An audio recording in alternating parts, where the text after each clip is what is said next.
Aujourd'hui, on va réaliser un petit plat tunisien très facile à faire. C'est parti! Dans une poêle à fond épais, je commence par ajouter un filet d'huile d'olive. J'ai pris un gros oignon que je vais venir émincer. Je le coupe donc en fines lamelles et puis je vais couper des petits cubes.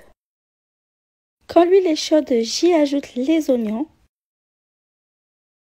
et je vais venir les faire suer pendant 5 minutes. En parallèle, je vais couper un poivron vert en tout petits cubes. Je coupe également des petits cubes de tomates, donc j'ai utilisé une demi-tomate parce que c'était une tomate vraiment énorme, mais vous pouvez utiliser une tomate de taille moyenne. Une fois que les oignons sont bien translucides, je viens ajouter le poivron et la tomate. Je mélange le tout et je laisse cuire à nouveau pendant 5 minutes. Pendant ce temps, j'ai 350 g de merguez que je vais couper en 3. Vous pouvez évidemment les laisser entières si vous le souhaitez. C'est une recette qui convient pour 2 personnes. Pour plus d'idées de recettes, je vous invite à vous abonner à ma chaîne sans oublier d'activer la cloche de notification pour ne manquer aucune vidéo.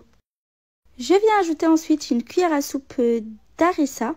Si vous n'aimez pas le piquant, vous n'êtes pas obligé d'en mettre. Je mets également une cuillère à soupe de concentré de tomate et je mélange le tout. Si vous ne mettez pas d'harissa, je vous conseillerais de le remplacer par du piment doux. Je viens ensuite ajouter 175 ml d'eau et je mélange le tout.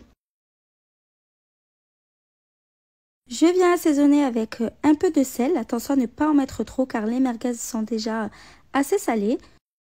Je mets aussi du poivre, du cumin, du paprika, de la poudre d'ail et de la poudre de coriandre. Bien sûr, comme j'ai l'habitude de le dire, libre à vous de mettre les épices de votre choix. Je mélange le tout. Et puis, je vais venir déposer les petits morceaux de merguez un à un. Donc, je veille à ce que chaque petit morceau ait sa petite place. Vous allez voir, l'avantage, c'est que c'est un plat super rapide qui est cuit en 10 minutes. Je recouvre donc et je laisse cuire pendant 5 minutes. Je viens évidemment vérifier la cuisson des merguez et si c'est cuit, je vais venir casser par-dessus 4 œufs. Et là, on ne va surtout pas remuer, il faut laisser les œufs intacts, à moins de ne pas trop aimer le jaune coulant. Dans ce cas-là, vous pouvez le casser un peu pour qu'il cuise mieux. Et je laisse cuire les œufs pendant à peu près 2 minutes. Ensuite, je vais venir parsemer un petit peu de persil frais par-dessus. Quand les blancs d'œufs sont cuits, à ce moment-là, je peux retirer du feu. J'espère que la recette vous a plu. Si c'est le cas, comme d'habitude, n'oubliez pas de commenter, de liker et de partager la vidéo. À bientôt!